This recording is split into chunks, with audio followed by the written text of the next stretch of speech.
nakakatuwa, no? Because sabi mo nga, even before yung official debut nyo, magkakasama na kayo. Sino gustong magkwento sa akin ng experience nyo even before nag-debut kayo? Gaano ba kayo katagal magkasama? Maybe si Ash? Oo.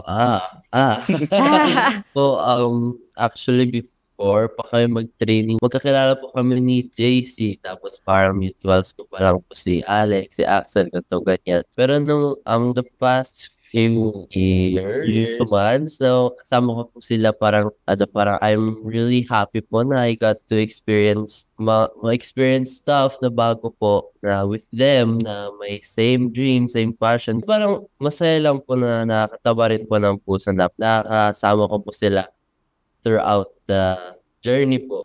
It's been a long journey. I mean, akala kasi ng mga tao pag lumabas na kayo, kapag nag-debut na kayo, parang, oh wow, ganyan lang talaga sila. Hindi nila alam all the hard work that you put into it. So, Axel, paano mo ba ikwento sa amin, paano ba talaga nabuo? I mean, even before kayo mag-training, di ba? Paano kayo na-form as a group? Nung una po silang dalawa, sumali po sila sa survival show. Tapos, after po nun, apat po kami, nag-audition po kami sa Cornerstone. And thankfully naman po, kinuha nila kaming apat. Na after po nun, parang year po kaming nag-practice. Nangyayari po, meron kaming mga monthly evaluation.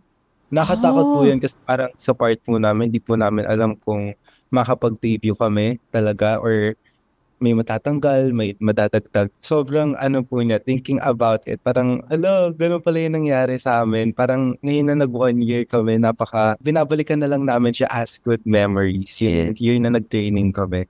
Wow, sarap balik-balikan, no?